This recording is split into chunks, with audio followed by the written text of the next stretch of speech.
Yo, Hello, how are you? yeah, not bad. You had a good week?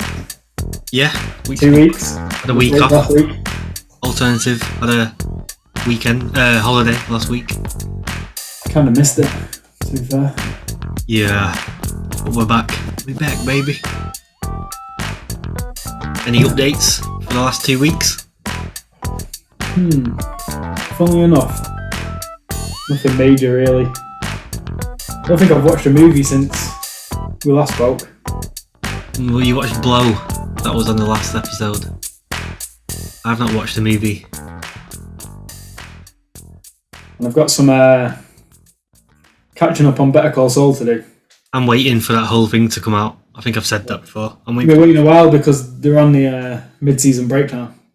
Oh, they do that? Yeah. How many episodes are out of it so far? 6, I think. I could probably do 6. When is it back out?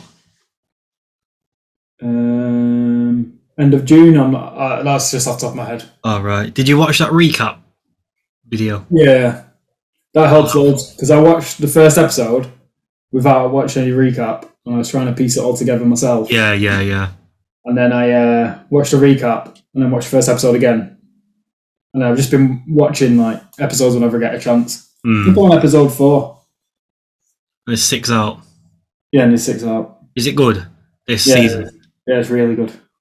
I watched a bit of the first one, and then I needed to go away and watch the recap because I was just like so confused. Because it's been what 3 years since 5? I watched it in the full season during lockdown 2020. Well, all of them. I think you watched the same time as me, or maybe just after me. Yeah, I watched it when season 5 came out. I watched the whole thing. Yeah, 2020. I watched it as season 5 was dropping episodes. I was watching all the seasons before. It was Feb 2020. Yeah, and I watched Breaking Bad after it again for the 3rd time. Yeah, I've watched it 3 times as well. Yeah, I reckon we'll end up watching it again after this. Better Call Saul finale because it shows. Do you remember the black and white? Yeah, in the future. Yeah, it's showing the future of Saul Goodman. Yeah. But on these ones, it's showing. Actually, I don't want to spoil it. I'll just tell you, it's showing like in between. So it's showing, I think, what happens right after Better Call Saul, just in little clips at the beginning of the episode. Right. That's what it was doing anyway, wasn't it? Yeah, but it was showing it a little bit further in advance. Wait, no, it was showing after Breaking Bad. The black and white was after Breaking Bad, wasn't it? So this is showing even like.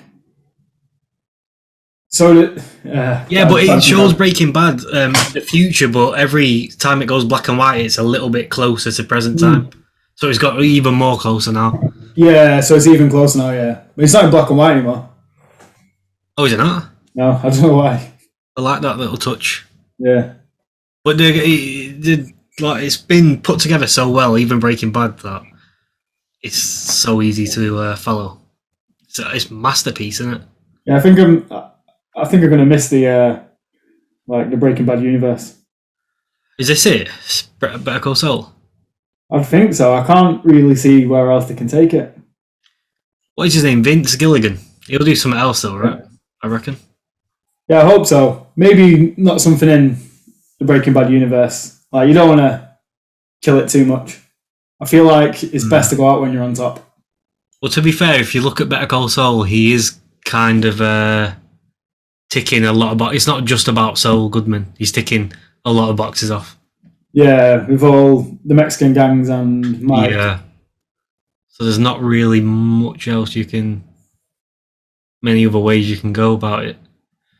Have you watched the series Sons of Anarchy? No. All right, because there's a spin-off. So you know what Sons of Anarchy is, right? Motorbike gang. Yeah, motorbike gang, yeah. So obviously there's multiple different motorbike gangs, and one of them's called the Mayans. They've got their own spin-off show, and it's meant to be mental. I think they're a Mexican motorbike gang. All right. Mayans or Mayans. Mayans, yeah. I think the Mayans, they're like an old civilization, aren't they? I think they were based in Mexico, so Oh, probably is it? Mexican, yeah. That probably comes from there. I would recommend Sons of Anarchy if you ever want to watch a series. Yeah. I know, is it good? Is it like I'm Breaking surprised you Bad haven't quality? seen it. Is it what? Breaking Bad quality? I wouldn't really compare any. I can't compare a single series to That's Breaking true. Bad. I would say it's Prison Break quality. Season 1 Okay. Prison Break quality.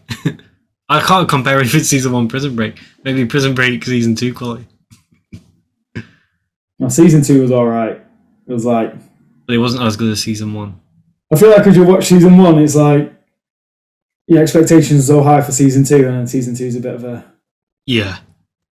And then season 3 is awful, and season 4's. Well, there's Season 5 now. They come out with a new one, didn't they? Yeah, I didn't even bother with that. I think I watched the first episode and then just gave up completely. Yeah, because they're getting gradually worse anyway, so them releasing one, I don't know how many years after the last one was released, I can. Yeah. I think when you hear, when so many years later it comes out and then, oh, he's faked his death. Yeah. That's just starting off for some shite. I didn't even, when I got to the end of the last episode, I was told to pause it at a certain point and don't watch the rest of the episode. And then Oh, yeah, I remember you telling me about this. Yeah, so when I got to the end of the last episode, like, I paused it, I think 5 minutes before the end. And watched the movie. To watch the movie, but I never got around to watching the movie. So I never watched like the last 5 minutes of that episode, so I didn't even know he died. Oh, right. I only knew he died when people said he faked his death in the new season. I was like, Yeah. wait a minute, gonna miss something here. So you watched all of that to just miss the ending? Yeah, and then find out of somebody else that he died. Have you watched Game of Thrones? I watched like season 1, but it's not my cup of tea.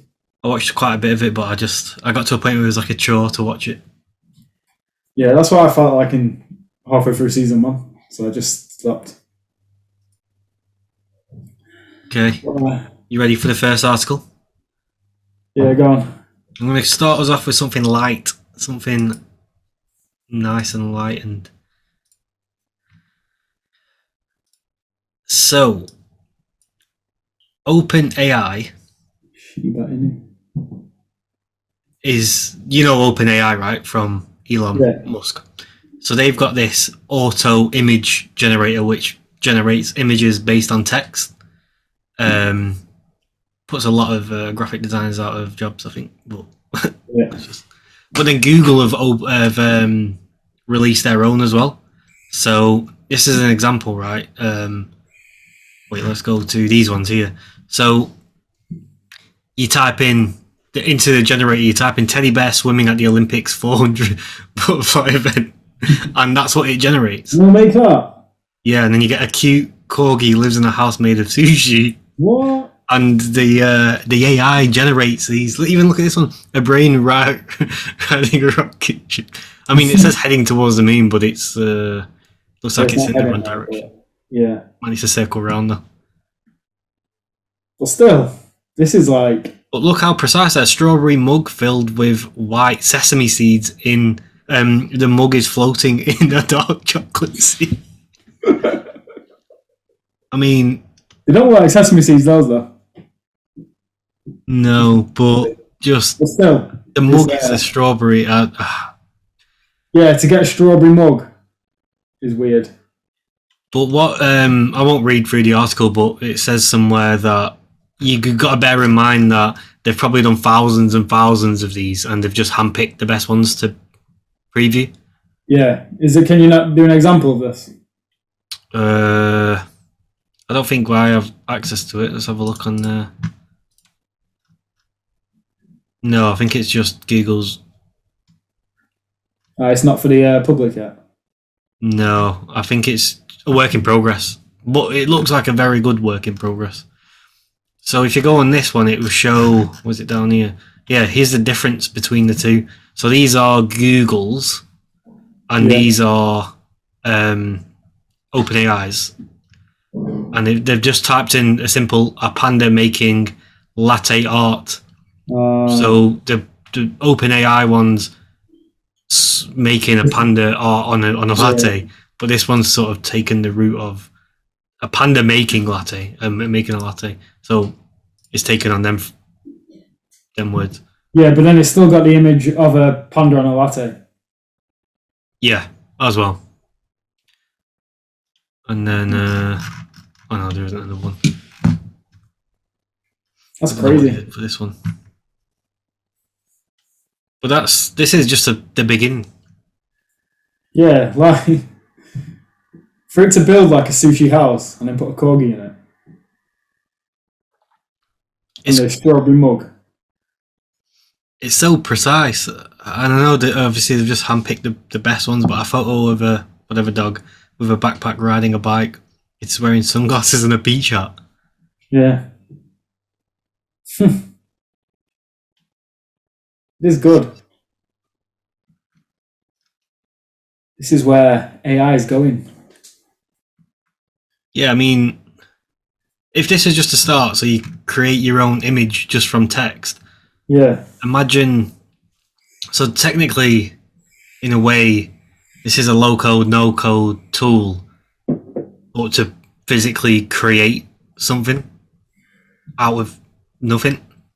Yeah, well, it takes away the need for the user to have any skill. Yeah. Like you obviously do like a lot of graphic design stuff. If I needed an image mocking up, I won't have to pay you however much it cost for you to make this image for me. I can just type it in. Yeah. A couple of words, and then it gives me a selection of, I don't know, 6 images. I just select which one I think looks the best. Obviously, as it gets more advanced, it's going to be better quality images that come up. Yeah. Yeah, and then even you'll be able to eventually, if this is just the beginning, static images, you'll be able to do videos, make platforms, make websites, make anything just from typing and something in. But so that brings me to a question where obviously you've got the talk track that AI is replacing jobs, but is it replacing jobs or is it just enhancing jobs? Obviously the example is I'm a graphic designer. This takes away my role being needed, but then as a graphic designer I would think, right, I need to go up a few notches into a marketing strategy and I'll use this tool but pay more, but charge more to a client, and then I'll have access to these tools. So I'm not just talking about with graphic design, but when you look at any jobs, does technology actually replace jobs, or does it force people to advance and evolve? Because you're not, all the way back from the olden days, you're not making a shoe manually and selling it now. It's factory made. Yeah, I don't think it replaces jobs. I think it creates new jobs, like you're saying, more advanced jobs. So, like at the moment, somebody who makes a shoe is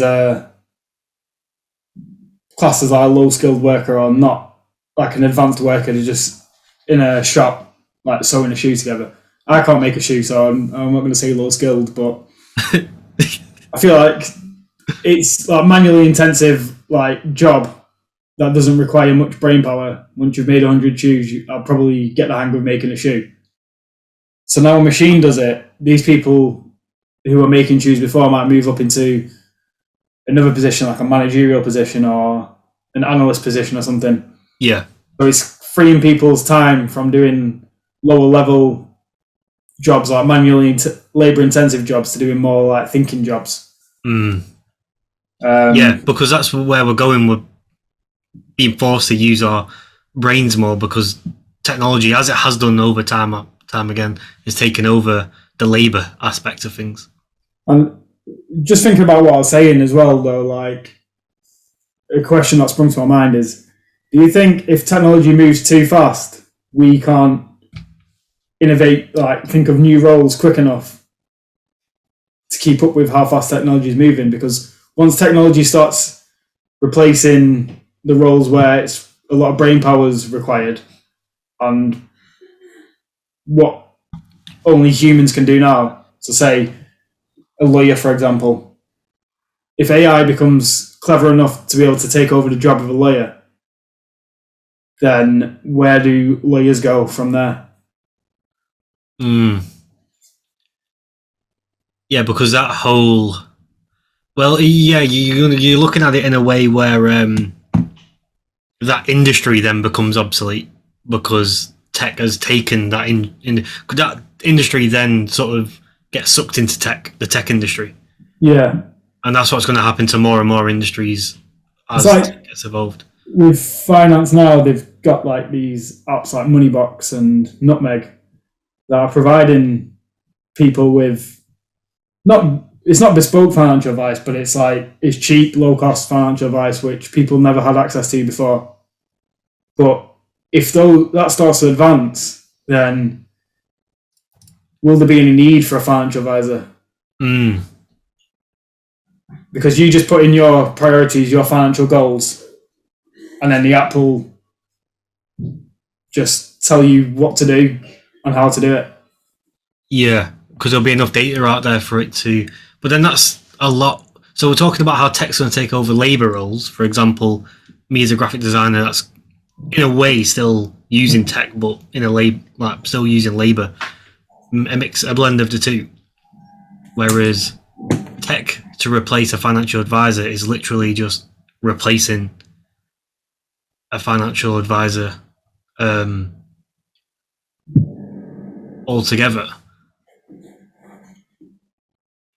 Because then it's replacing the lower level jobs in financial advice, plus it's replacing the financial advisor because the app is just controlling it all. But that sort of brings me away to my question. My question is, do you think with how fast technology is going, do you think it could just spike that fast that we can't keep up with it? It jolts the whole system. Yeah.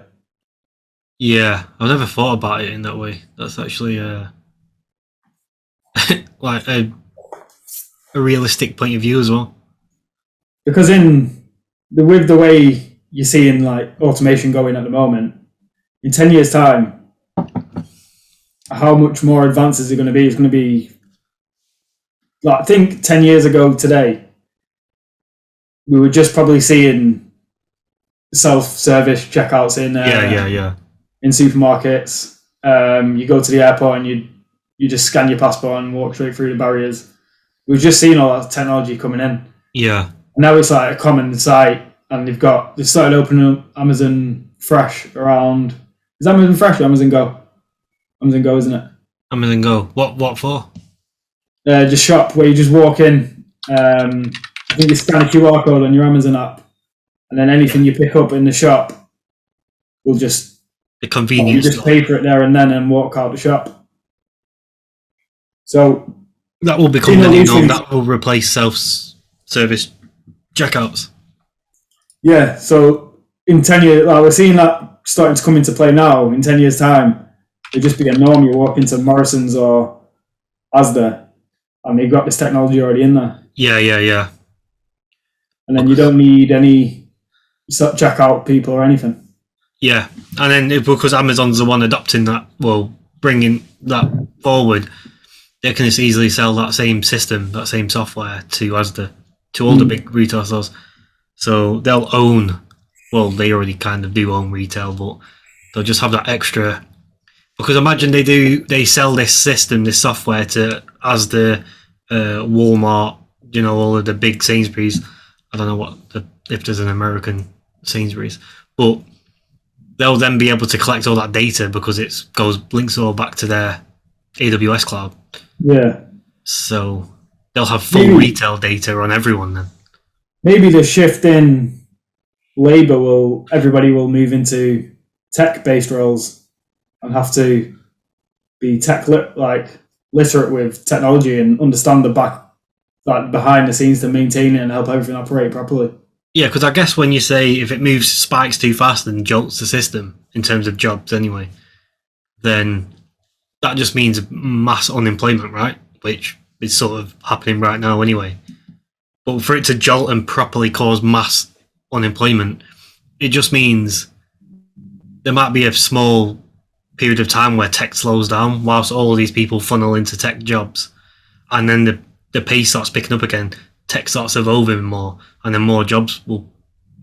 So basically, it's like we're just going through a transition period of moving into a tech world, and that's what's happening with jobs at the moment. Yeah, transition to the next sort of level. Yeah, so there's got to be some downtime in a transition. Yeah. Somewhere. But the thought of having a technology-led law department or even like a justice system actually makes sense, because if you I know there's a lot of external factors, but if you do the crime, you do the time, sort of thing. So that sort of will alleviate a jury having to convince a jury, because it's all a bit weird anyway. It's all old-fashioned, trying to convince a jury. I'm seeing that with the Johnny Depp case at the moment. It's all, she's obviously playing up to the jury a lot. But if you had it as technology, when you just state the facts into the machine and it spits out an outcome, then of like the time you need to go down in jail, in prison for, you just get your sentence sent out to you. That makes a lot of sense. But as I'm talking about it, they're in a disagreement to prove who's right and who's wrong. So that would be very hard to. That's where the jury is. When I mentioned later before, I meant sort of doing the groundwork, like the nitty gritty searching for all papers and the admin stuff with arguments. Like if the computer could just do that, and then there was someone in court basically using what this computer generated and arguing that point there. So I can't see AI replacing a debate. But it could, really. I know what you mean by debate, but I mean the criminal system could literally just be state all the facts into the machine and let the machine just give you. Yeah, but I think that the problem is like there's a lot of grey area around. Like it's not just like there's a lot of other factors. I don't know. If AI becomes clever, like smart enough to be able to comprehend all that, then. But this could be. I don't know. I don't know where it could go. It's weird because you can see it going in that direction, but I mean, we're talking now in 2022, like we don't know how that would work. Ask us again in like 2 years' time, and then we'll probably see more of the pieces of the puzzle being put together.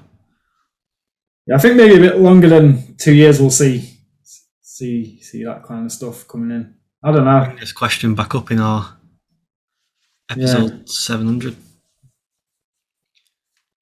All right, do you want to go for the next one? I'm just still thinking about AI. I can't it's hard to comprehend it now because we're not living it. Yeah, but we're at a weird point though where we're quite familiar with it because it is in our lives, but we're not fully understanding what it's actually capable of, like what the extreme side of it is capable of.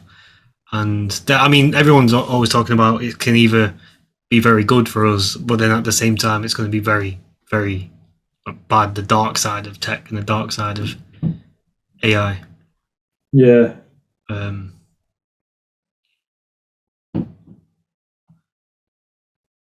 then equally, it's how, for example, as you're seeing in China at the moment with their social credit system, that use of AI it's a positive bit of technology that they've got, and the government who are in charge of the country, they're using it in a negative way, in terms of like ethically negative way. So where a piece of technology is necessary, it can necessarily be positive. It depends who's in control of it. I feel the more reliant we become on technology, the less power as a collective, less power as people power we have. Yeah. Especially once AI starts becoming integrated in our lives. Like it already is, but once it moves up to that next level, the people are going to have less power because we're basically being controlled by the AI, who are being controlled by the people that own the AI. Yeah, so this can be just pushed into their favour. It's going to be biased for them. Yeah.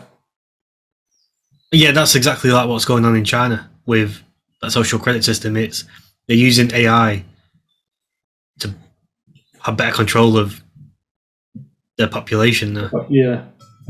Is that what we were saying? I think I don't know if it was the last one or the one before when they were all fleeing from the factory, and we were saying in England or US in a Western country, wouldn't allow people who were outside of that position wouldn't allow that to happen. Yeah. Right now, but in 10 years' time, it could be different. Yeah, stay tuned. We've got a special coming out soon. It's going to be some juicy articles, I think, over these next 10 years. Good time to start up the podcast, I think. Yeah, big changes are happening. Okay, let's go for the next one. We've talked about AI here. Yeah. Now we've got the Dirty Bandit himself. All right. I don't know. Do you know much about this? Have you read much? I've heard about it on podcasts. I've not actively looked into it, but it seems like a. Well, I'll let you explain because we don't know what it could be. Right. Yeah. So I've done some notes this time. I never usually do notes before the podcast, but thought I'd try it this time. I had a bit of a time before. So basically, what happened in 2016? Apparently, Elon. I didn't know it went back to 2016. I thought it was something recent. He was on a SpaceX corporate jet, and one of the airline workers or air hostesses was a trained masseuse. So he went for a massage, and she said when she walked in the room, he was butt naked. But I don't know why. I don't go for massages. I don't think you're not supposed to be naked when you have a massage. Is that not just a normal thing? I don't have a clue. I would have thought you would have. But she said he had a towel around him, so which I thought was normal. Oh yeah, towel. I was going to say you would have your genitals covered. In that quote, it says he asked her for a full body massage. He was completely naked except for a sheet covering the lower half of his body, which I thought, yeah, that's normal. That's a massage, right? Wait, but that's her job to give out massages on the plane? Yeah, she was a trained masseuse for SpaceX flights. But then during the massage, apparently he exposed his genitals and touched her up and offered to buy her a horse if she would do more. Yeah, I heard that horse thing. referring to the performance of sex acts. So this is all sort of an allegation. Elon's denied it. But what's a bit questionable is SpaceX ended up paying her $250,000 as a severance package in 2018. So she must have brought this to light with SpaceX, and they got rid of her and just paid her $250K. And there's a proof of that payment? I'm not 100% sure if there's proof of it, but reportedly she also signed an NDA, and that's why her friend leaked the story. Oh yeah, I heard that. It wasn't even the person involved who's making the allegations, it's her friend. But when did he tweet this? Yeah, he tweeted that in 2021. He tweeted, "If we are wrong, we are wrong. In this case, we were." Wait, I don't think this tweet's got anything to do with this. Why is it here? That's weird. I don't know. But before you scroll down, you're releasing too much of the story. But I was just going to mention that. Do you think, like, with celebrities, a lot of this stuff happens all the time? They have these kind of allegations against them, and a lot of the time they just pay the women off. So we mustn't hear about half of the stuff that that are just allegations because they've already been paid off. What if it's one of those things where loads of stuff comes out about Elon Musk? Not to hide anything. Like, so say it didn't even happen, but you just think it'd just be easier because of bad publicity that they just pay him off and then that's them gone. Like, he just pays her 250k and then she's gone. Like, these allegations won't come out in the press or anything. Yeah, that's just backwards though, isn't it? Yeah. But at the end of the day, it's like, it's his word against hers. They must have like record of this transaction though, right? Yeah, I think the transaction went ahead. I think so. But it's just made me think, like, because the allegations, and like, you can't say if it happened or not because we don't know. It's only them two that know what happened. Yeah. So, but I was just thinking, if it wasn't true, like, from our perspective, we look at it and think he's paid her off, so it must be true because he doesn't want it to get out. But then from another perspective, do you think they pay them off so these allegations just disappear and it doesn't give him a bad name? Even if he hasn't even done anything? Yeah. Like, 250k to him is probably worth that. Yeah, but that's just so backwards though. Yeah, I think it's backwards to us who we're not we're not public figures, so we've not got sort of a public persona that needs to be like kept clean and nothing dirty against it. But for someone like Elon, who like 250k to him is like nothing, so to him it's probably worth him just paying this allegation off and then that's it. I don't know if that could. I get what you mean. I get what you're saying, 100%. But I just can't see that. It's just too weird. But I get it though. It could be that could be what's going on. But then as well, there's another sort of. Go on. What were you going to say? I was just going to talk about how the story thickens. But I was just going to say, well, you might come to it, but what happens now from this is an allegation, so what does that actually mean? Does this go? This obviously doesn't go to court, does it? It's just in the press. Yeah, well, she hasn't made the allegation. It's just one of her friends has said something. Yeah. It's just a story at the moment, anyway, isn't it? Yeah. So I don't think it's going to go any further than just him getting some bad publicity. But another thing, Elon's called this a political attack by the Democrats. A politically motivated hit piece. Yeah. So, like, I thought, it's a bit weird that it's something that's happened or supposedly happened in 2016. She signed an NDA and got paid out in 2018. So she stayed quiet for 2 years about it. Got paid out, and then it's been another 4 years, and her friend leaked something to the press. A couple of days after, Elon tweeted that he's not going to vote Democrats anymore. He's going to vote Republican. In the past, I voted Democrat because they were mostly the kindness party. But they've become a party of division and hate, so I can no longer support them and will vote Republican. Now watch their dirty tricks campaigns. So he tweeted this, and then all these allegations come out. I think they came out on Friday.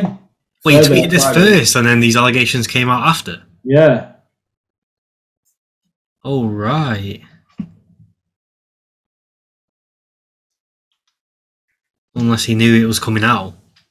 Yeah, that's another thing I was thinking when I was reading about this. If he knew this was going to be leaked, then he might have just tweeted this and sort of smoke and mirrors, isn't it? Yeah.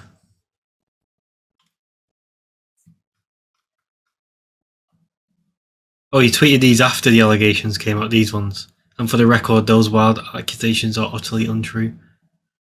But I have challenged this liar who claims their friend saw me exposed, describing just one thing at all. Scars, tattoos, that isn't known by the public. She won't be able to do so because it never happened. Wonder what he's got a tattoo of? Oh, yeah? Does he have tattoos, Elon Musk, do you reckon? They say he's there. Anything at all, scars, tattoos. Unless he's just saying that. Does he have any tattoos? See if he's got any, Okay.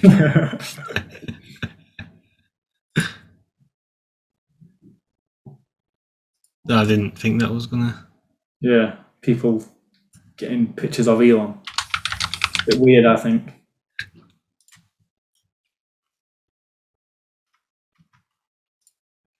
Whoa. What's this? Elon Musk's topless lover Grimes. All right, I'll get cancelled for that. You have to put some censored images on. Shit, man, this guy does not stay out of the news. No, every week there's a new story. It's actually weird how famous this guy is right now. I think I've said before, you can not go without looking at the news without seeing Elon Musk, Tesla, SpaceX. Yeah. Something related to him. And that's been since on this picture here when he did that Cybertruck test and the unsmashable windows shattered. Oh yeah. So it's been in the news since then. Since that Cybertruck, he's just been a central figure to mainly everyone. Yeah, I was reading some of the comments on. I don't know. I'm not sure if there's that article or another article, and people were saying that he should step down as Tesla CEO. Oh, because of these allegations? No, because he's not professional enough for the role. He's done a fucking pretty good job of it so far. Yeah, well, people are saying that he's turned into a bit of like a cult leader. Oh, right. Yeah, I can see that, actually. That's weird. So, well, they're saying that he's got a messiah complex. But a lot of people don't like him, do they? So, yeah. And a lot of the stuff I read and listen to, a lot of people are fans of Elon.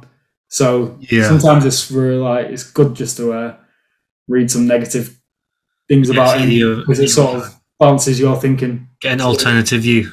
Yeah, you don't get too sucked into being an Elon lover.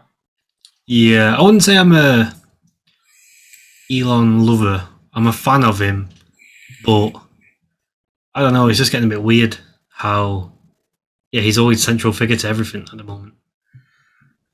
Yeah, it's getting a bit insane. A bit uncomfortable. And it must change the guy as well. Like, the guy must be changing as a person with all of this. Yeah. With all this love that he's getting off from people. And all this power he's getting. He just bought Twitter like that, basically. That's power. I think he might be a bit of a Marmite figure to people. Yeah, love him or hate him. Yeah. I can't say I love him or I definitely don't hate him, but I can't say I love him. I think I lean more towards on the love him side than hate him side. I think if there's like a spectrum, I'm probably like the middle's there, I'm here. But, yeah. What was I going to say? Oh yeah. He's doing good things though, isn't he? I was watching a bit of that Johnny Depp and what's her name, Amber Heard trial. Yeah. I was watching a bit of that on the Joe Rogan podcast. And she had some text from Elon. Oh, really? Yeah. and she was like, he was saying that offering her 24/7 security and all this stuff. Like, once she got the restraining order against Johnny Depp and filed for divorce. Oh, after that? Yeah. And she's got him saved on her phone as Rocket Man. Oh, really? Yeah. I was watching. Did you watch the Joe Rogan podcast with Bert Kreischer on it? No, but he's done a little bit of a segment on it, hasn't he? With him. Yeah. I was listening to it today, and they weren't talking about the text from Elon, but no, yeah, they was talking Bert about. Was saying that he's a massive Johnny Depp fan, and he said he left him a voicemail once, and when he changed phones, he played the voicemail and re-recorded it on his other phone just so he could keep the voicemail.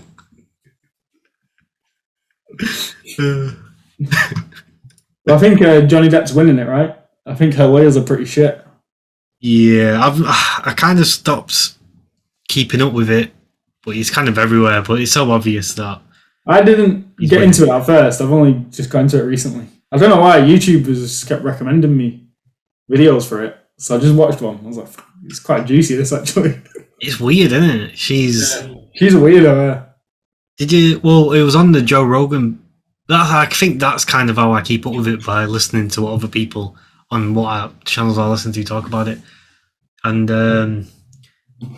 they played the segment where Johnny Depp's lawyer was asking her if she had made a donation with money from the divorce, but she was saying yes, but actually she had only made a pledge to make a donation, which is like just saying, I'll make a donation. Yeah, I think I listened to that on Ben Shapiro did a piece on it as well, on the same thing. Yeah. I think that's why I started getting recommended it, because I watched Ben Shapiro. I watched a clip that he put up, and then ever since then I've just been getting loads of recommendations on YouTube with clips on. But it'll go down in history, that case though. I think she's ruthless here. His lawyer. Yeah, she's proper. Well, you can't really lie to someone like that. No, he's just doing these stupid ass lies to someone who's so sharp and on the ball. Yeah, and she doesn't back down. Like, if she's saying something that doesn't make sense, she'll just go at her and at her and at her. And at her. Yeah. Because I know in that donation part, someone whoever in the court was saying move on to, must be the judge, was saying move on to the next question, and then she just wasn't moving on. She was like, no, she needs to admit that she hasn't made a donation. And then she was like, well, Amber Heard was like, well, what the pledge to donation means is you will donate it. And she's like, yeah, but you haven't. And she goes, well, I pledged. And then she's like, you do know there's a difference between pledge and donation, right?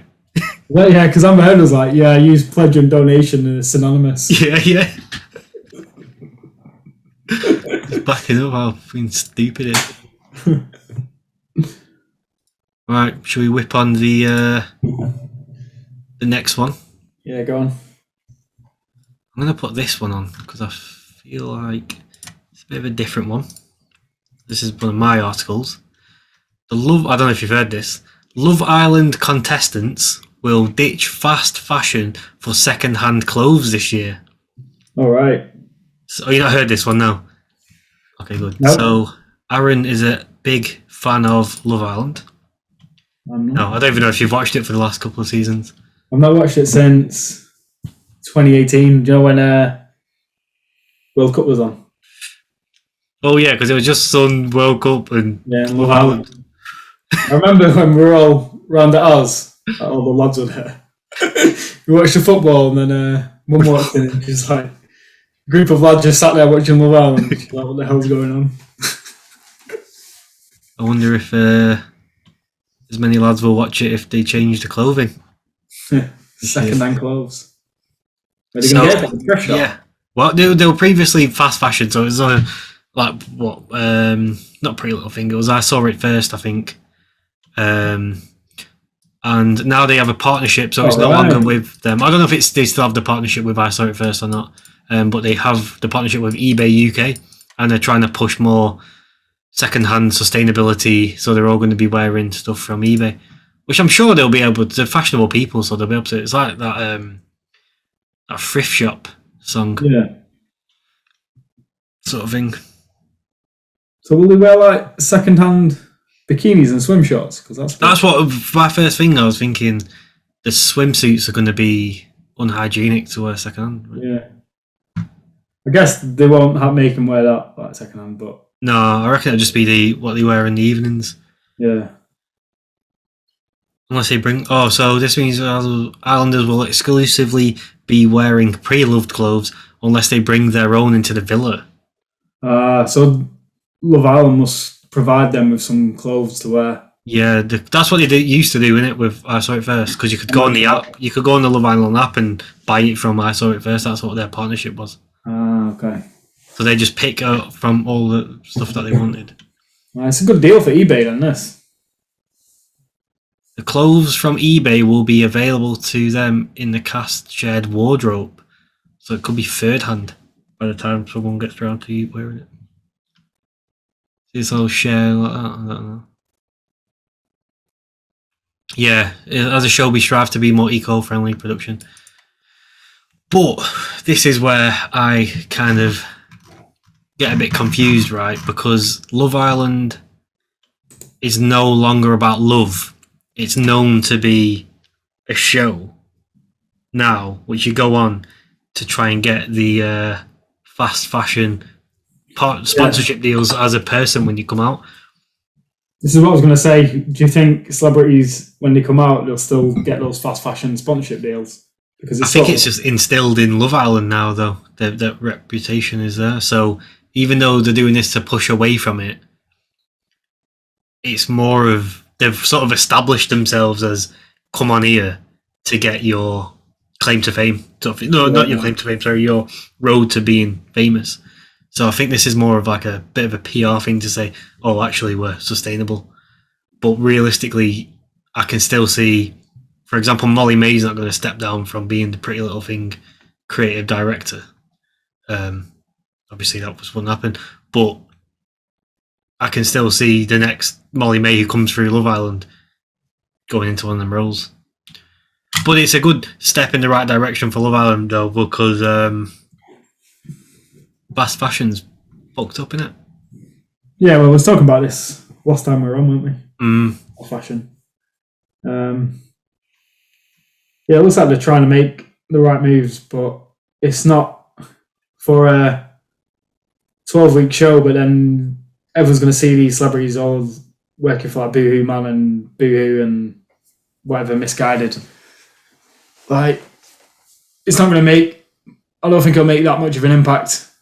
Yeah. I think it might popularise using second-hand clothes more. Yeah, thrifting. Yeah. Yeah, because they could make it fashionable to do that. Yeah. You got to bring it into mainstream and make it fashionable for the masses to change, yeah. Do it. And it's a good step in the right direction. Yeah, I mean, I don't know. Don't hold me to these figures, but I imagine Love Island has most of the audience is females. I'm just imagining that, and also the consumers that buy the most fast fashion. Again, I'm just. I think making you could probably find those stats and prove yourself right. Yeah, I know I probably could, yeah, but I'm not going to do it.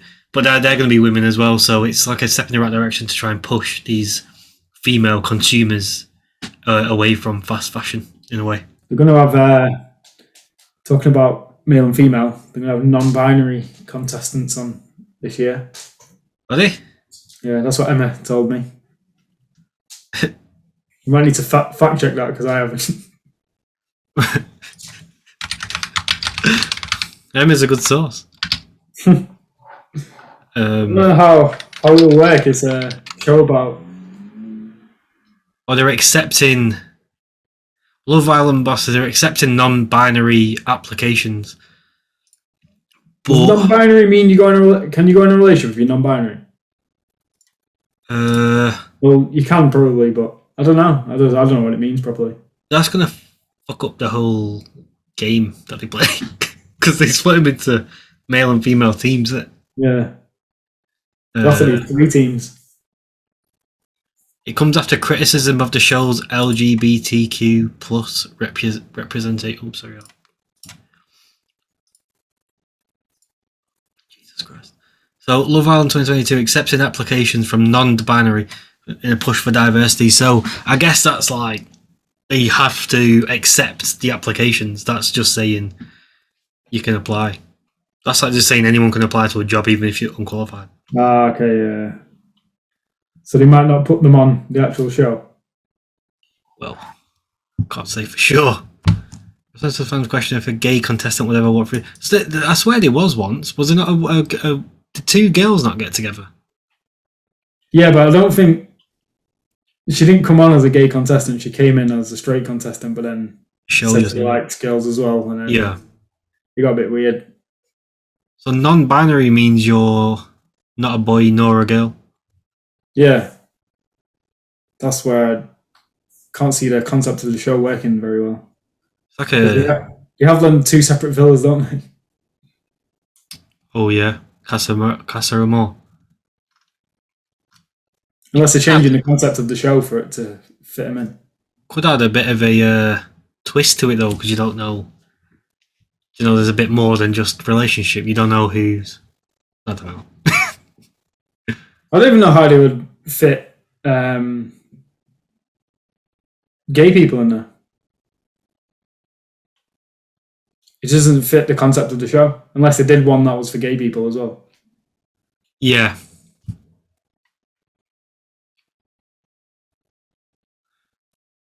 Yeah, so, but they are keen to have a non-binary contest this year.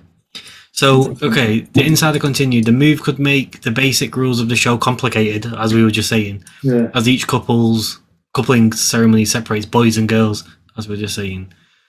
But they are keen to have a non-binary contestant this year. Oh, they're just going to let one in. Just to.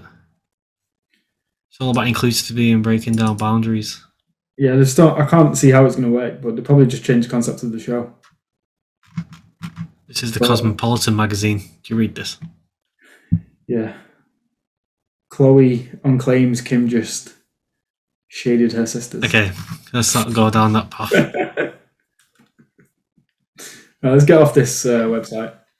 I thought that was quite interesting with the clothes. Anyway, we've just gone from I'm probably not going to watch that crap anyway this year. I'll probably, if they're doing these changes to it, I'll probably give it a watch, see what's going on. I'm sure I'll probably see some. Emma going to watch it anyway, isn't she? If she watches it, so I'll probably see like some of it, but I won't actively watch it.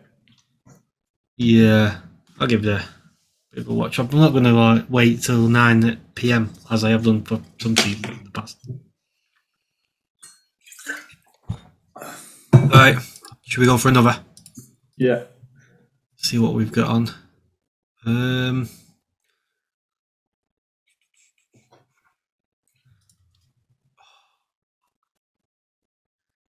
I've closed. Oh, you closed it? Alright, let me send it you again. Okay.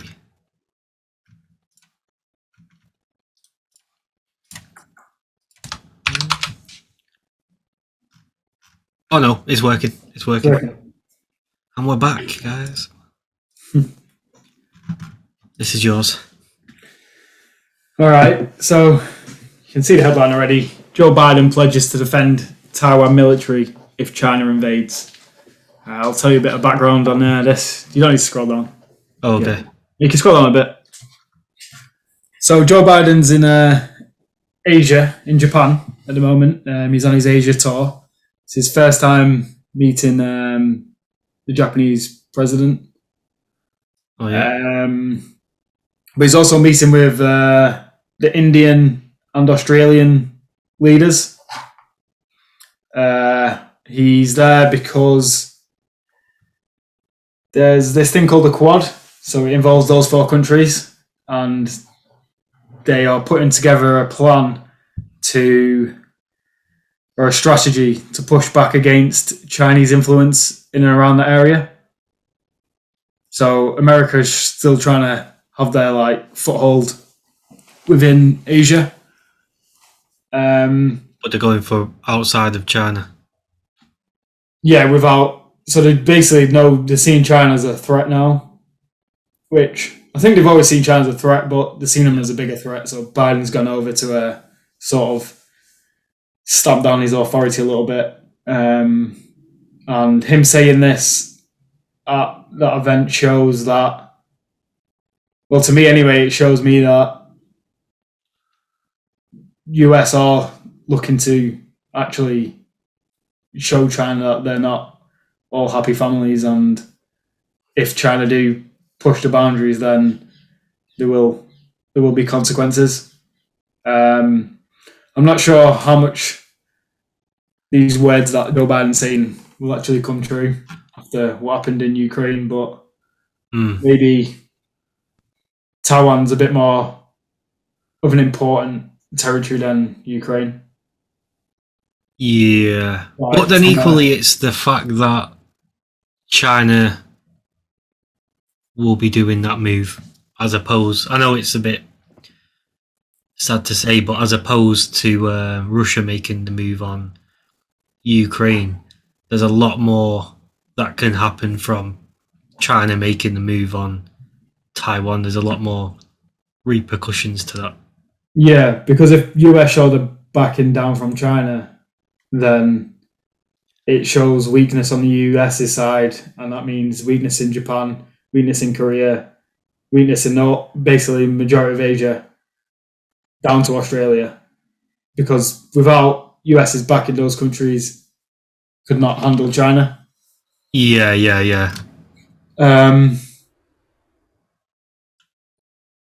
One thing as well, as I sent you that article, I don't know what time. I found that article this morning. I was reading about it this morning. Yeah. And then when I checked again later, the plot thickened a little bit. So I think I've heard this because I heard about it today, but I think I know what you're going to say. Whilst this was going on, China and Russia flew nuclear-capable bombers near Japan's airspace, and they said it was an annual test that they do. They both did it at the same time? Yeah, they both did it together. Oh, right. How romantic. China's basically shown who their allies are in Russia after months of saying that they're not going to. They're sort of taking a step back from Russia. They've gone and done this when the US president's there talking about a plan to reduce. It's literally like they're like poking at US there. Well, they're both poking at each other, really, aren't they? Like US, Biden's come to them. Yeah. Asia to talk with Asian countries about protection, basically protecting China, like stopping China's influence in Asia. Whereas at the same time, Russia and China have flown jets near nuclear-capable jets near Japan's airspace. These warplanes. Yeah. Well, yeah, I think that's them. I'm not sure if that's the full image of it. I think that just might be a standard image.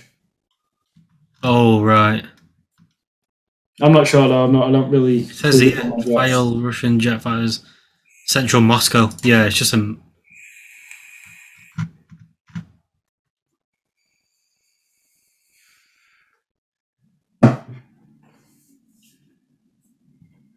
Okay. Yeah, it's like they're both just playing games with each other. Yeah, to see who's going to crack. Not even who's going to crack it. It's more China and Russia being mischievous in a way. Yeah, provocative. Yeah, just to see what they're just provoking. Yeah, Biden. But I was reading something, and for so many years, I can't remember how many years, but China have been flying jets into Taiwan's aerospace and then flying them back out, and they do it like several times a day. And Taiwan now are just used to it. Like they're just like, China's just, because they won't do anything because they can't. Because if they do, then it's all at war. Yeah. But then it got me thinking: what if one day Taiwan just think, oh, it's just Chinese jets, and then you drop a bomb. Yeah. And that instigates the war, but no one's prepared because they're so used to it. Yeah. Mm. It's very clever from China's side. Well, yeah, we've been doing some research around the point. I mean, Mao wanted Taiwan to begin with, didn't he? Yeah. Well, that's China's main goal, to reunify China. Yeah. To make it what it once was, because they were a massive superpower. But the problem with where Taiwan is it's impossible for any other country to defend that attack. Yeah, because it is basically China. Like, it's right next to China. Yeah, have they not thingied it? Have China not surrounded it with their ships? I'm not sure. I don't know where I heard that information from. I know China class it as China still. Yeah.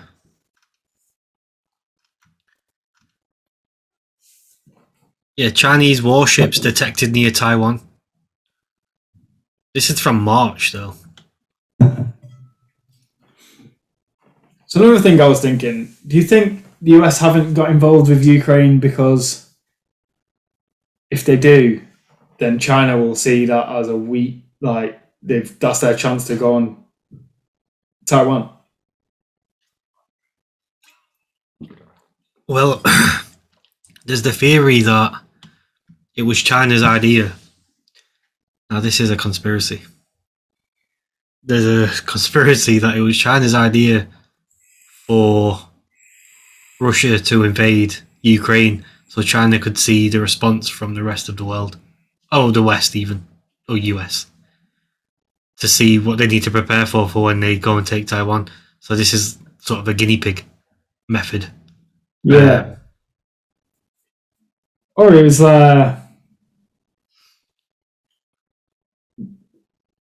like, it's to lure the US, distract the US whilst they go and do it. It could even be a bit of both. Yeah.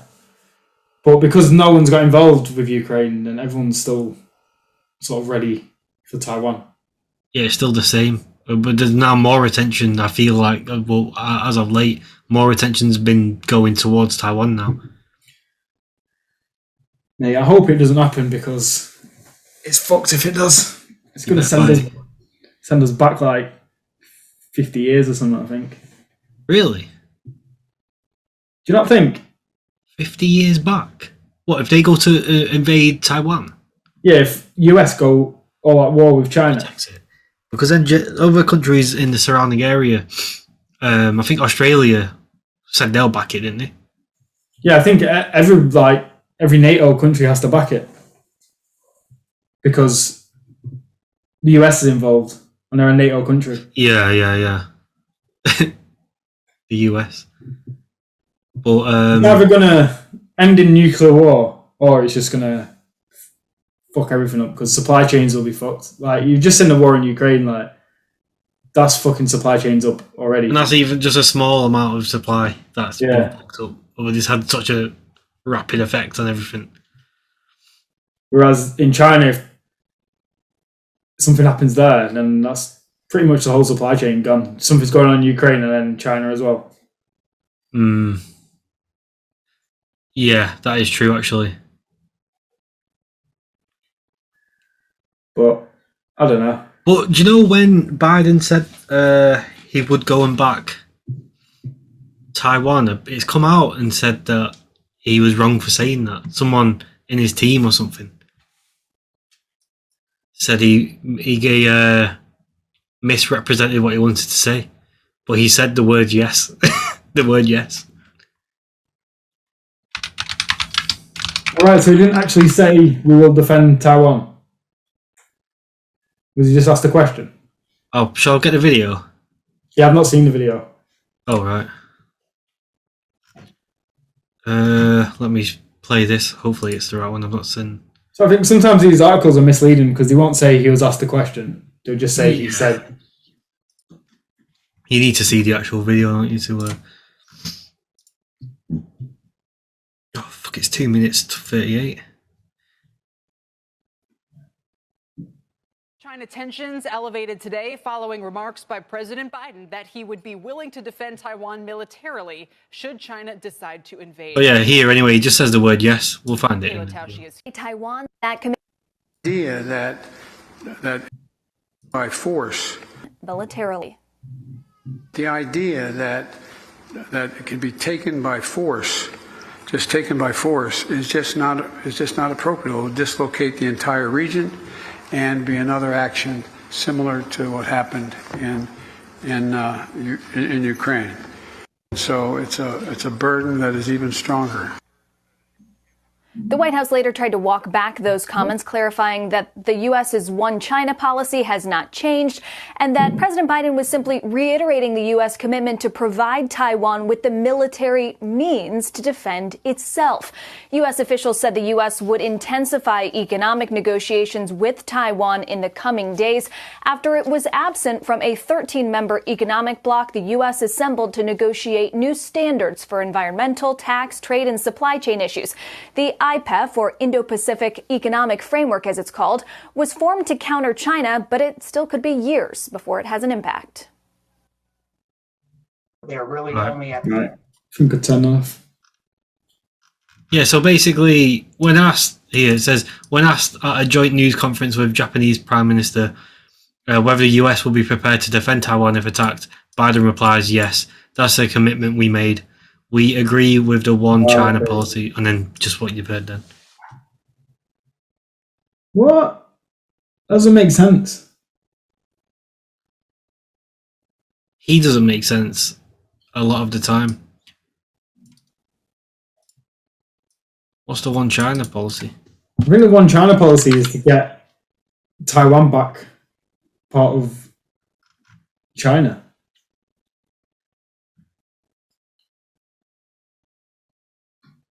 Yeah, and the US recognises that there's formal ties with China rather than the island of Taiwan, which China sees as a breakaway from it.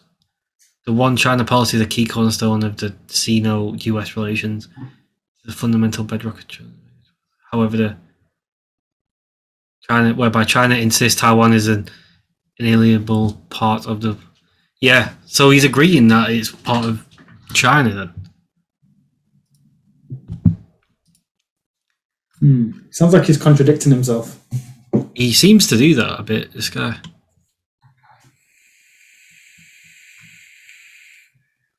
Do you think Trump will get back in power? Things seemed a lot more calm when he was in power, I'll be honest. Yeah, it's a different time now. But I feel like with his power, he was... I feel like Biden's getting bullied a little bit. Yeah. Because he's definitely not the one making the decisions there. You can tell. Yeah. You can tell that he's a puppet. Rather than Trump, you can tell he wasn't. Yeah. And even though like Trump said some outrageous shit, I think he some of the shit he said as well made sense. Yeah. Because since 2016 he's been speaking about Europe not being as reliant on Russian oil and gas and basically advocating for Europe to sort of back off on it. And now look at the sort of mess we're in. Yeah.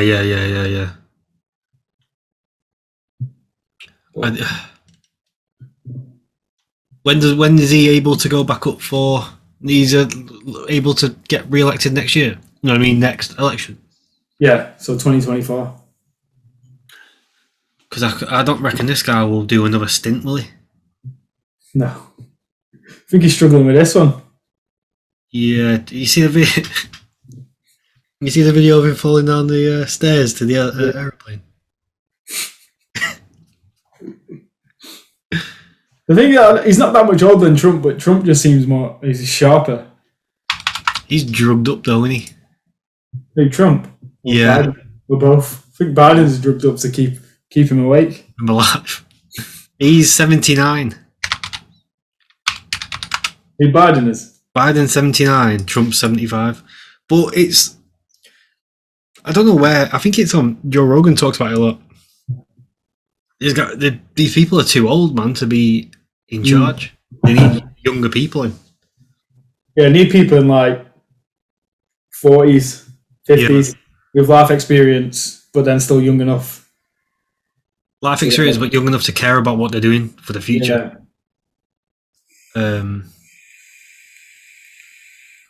How old's Putin, did we say? 69? Yeah. How old? President Xi? 69. Who? President Xi, Chinese president. 68. Yeah, so they're all like old people, man. Boris Johnson, 57. He's the youngest out of the lot.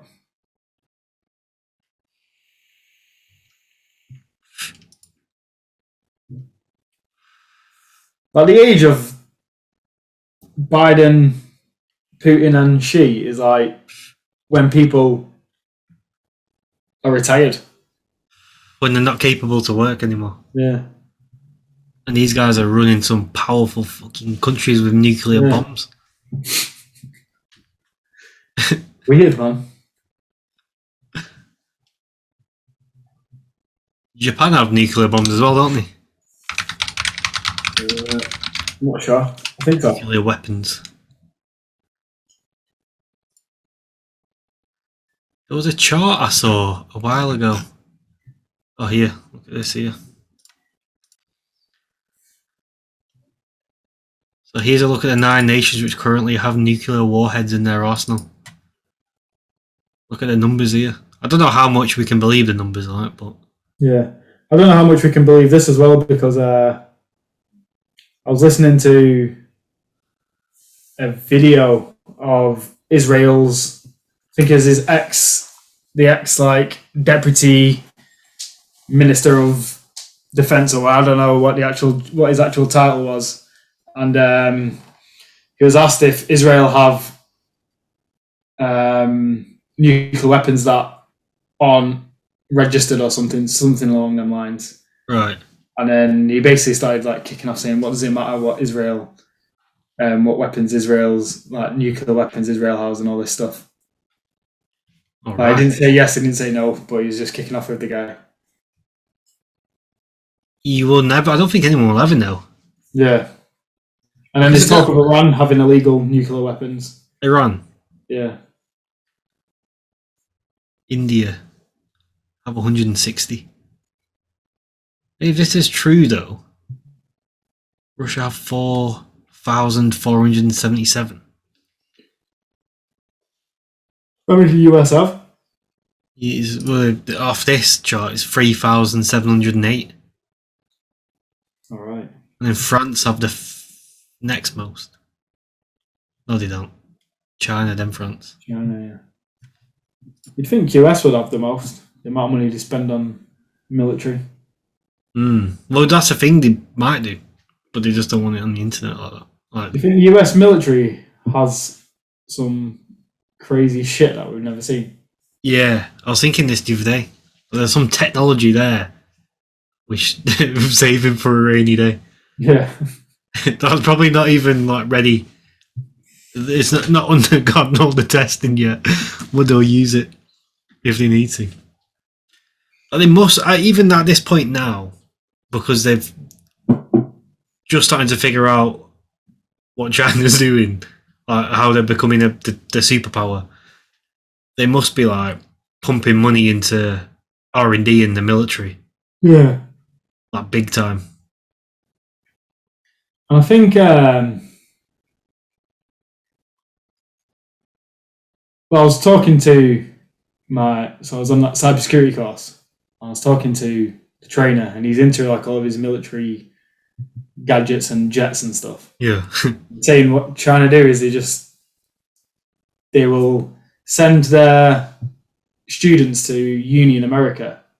They get them to work in America, and then get them to work in, or they'll even approach Chinese American citizens, so people that are born in America but their parents from China, and then they get them to work in like government facilities and do all this stuff. And then they paid them off as spies, and then they send all the intel back to China, and China recreate these weapons that America have got. Yeah. Because I was reading about the fact that they if you look at the amount of money they spent on R&D, they spent next to nothing on R&D. They just nick all of the US's ideas and then recreate the same technology, the same software and shit with their own resources. Yeah.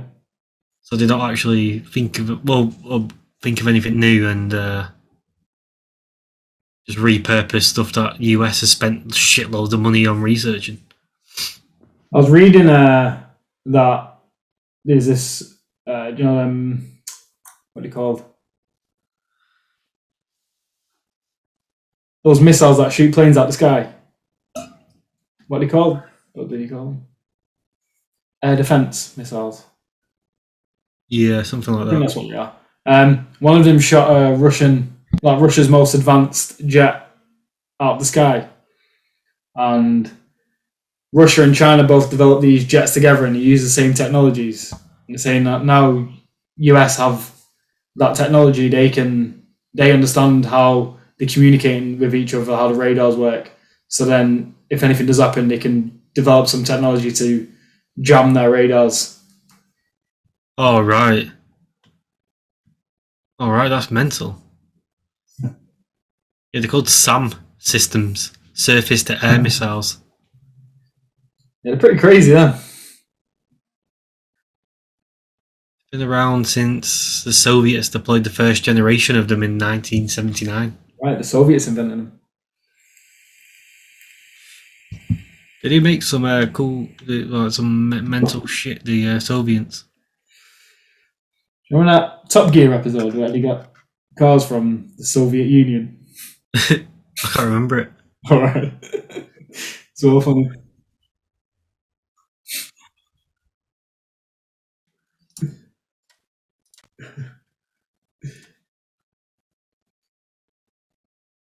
Oh, these ones. Did they not put something on it as well? I think they did like a. Do you know when they all pick 3 cars and then they do those challenges? Did they not write on these cars, or was that a different episode? No, I think that was a different one. Yeah, that's the picture there, I think.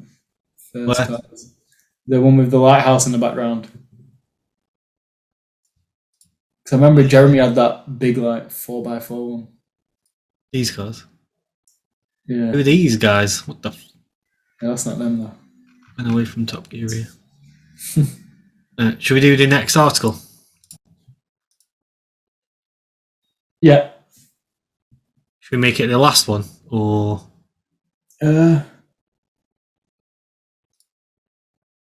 One sec. Oh no, we got 2. I think don't do my third one.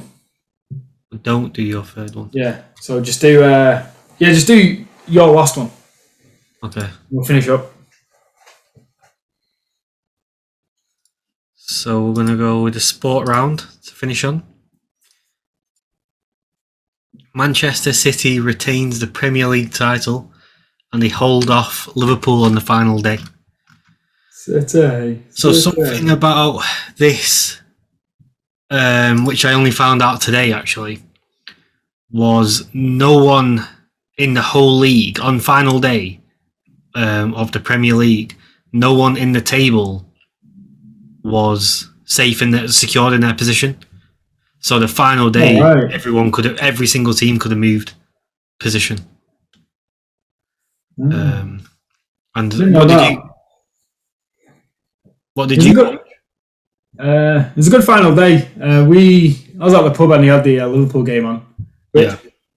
To be fair, I didn't mind watching because I wanted to watch the City game, but then when I was watching the Liverpool game, I was like, actually, either game is a good game to watch. Both solid teams and both got something to play for. When I saw City getting beat and was watching Liverpool, I just thought, City they've lost this now, 2-0 down, and then was it like within 10 minutes you scored 3 goals?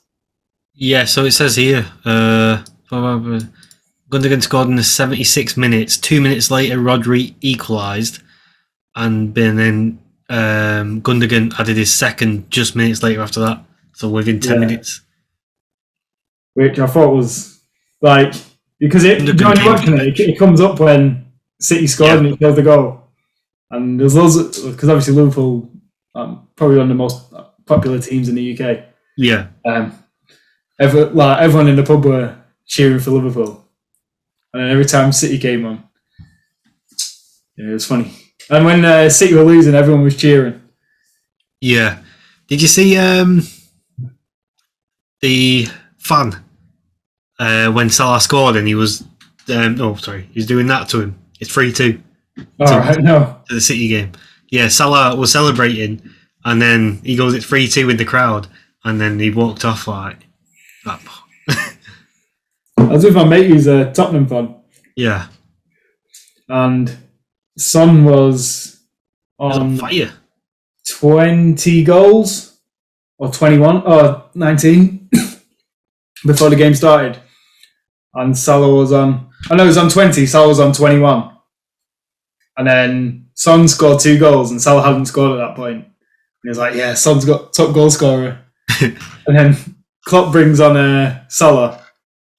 And then Salah scores that goal. So he's still got top joint goal scorer, but he's joint with Salah. Oh, yeah. Both got 22, I think. Both got 23. And then last season, Harry Kane got 23. The season before that, Jamie Vardy won it with 23. And then the season before that, Mane, Salah and Aubameyang got 22. And then they got joint 22. But yeah, it was a good last day this time because everything was to play for. Yeah, because you were playing for a top 4. Well, you were... Yeah, we needed Spurs to lose.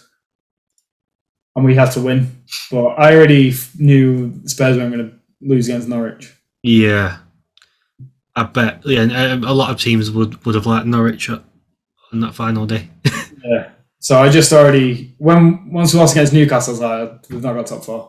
Yeah, and then Arsenal blasted past Everton though as well. Was it 5-1? 6-1? 5-1. Yeah, 5-1. 5-1, yeah. It's annoying because where was that performance when the pressure was on? Yeah. But they're a young team anyway. Like youngest team in the Premier League, youngest manager in the Premier League. So there's still a lot of work. Signing Gabriel Jesus. It'll be our third Gabriel in the team. Gabriel Martinelli. Gabriel Martinelli, yeah. Yeah. And Jesus. Is he Martinelli's Brazilian, isn't he? Yeah. Yeah. He got leaked that he's getting your number 10 or your number 11. Number 11, yeah. Yeah. So he's staying for... Because Emile Smith-Rowe's got on number 10. Oh, right, okay. I don't know why they gave him number 10 shirt. Who's got Odegaard's more of a number 10 player. What? Odegaard plays more of a number 10 role. But there wasn't Smith-Rowe already there before Odegaard came? Odegaard was there on loan, and then it was questionable if we're going to sign him again, and then I think we signed him. But still, I feel like they gave him a bit prematurely. I think the next season will be good. Yeah. Should be good. Haaland to City, Gabby Jesus to... He's a good player, Gabby Jesus. He just doesn't fit in the City team. Yeah, I think he might do alright at Arsenal. AC. Yeah, I think he'll fit into that team much more as well. But I think, we need to give hats off to Liverpool. They were played every game available to them this season. They played every game available to them? Yeah, because they got to the final of the Carabao Cup, final FA Cup, played every Premier League game and final Champions League. Yeah. That's actually mental, if you think about it. And if they won on... a part of me, I've got a soft spot for the City because of you, but then a part of me wanted Liverpool to win just to see someone win the quadruple. Yeah, but it's like Liverpool winning. Then United fans will shut up. Yeah. I feel like Because United lost at home there. Yeah, Crystal Palace 1-0. I feel like if West Ham won, then United would have got that Europa Conference League. Oh, yeah. Yeah. So West Ham would have finished above them and not Yeah. them as that. Yeah. Then if Liverpool won the league and then won the Champions League, I don't think United fans will ever hear the end of it. Yeah. I don't think anyone would hear the end of it, though. Yeah, that's true. That's another thing I can't be bothered with. I've started to get a bit annoyed with some Liverpool fans recently. They are starting to get a bit repetitive. Alright, AK, should we call it there? Yeah. Alright, see you later. See you next week. See you next week. Nice one, guys. Bye. See you later.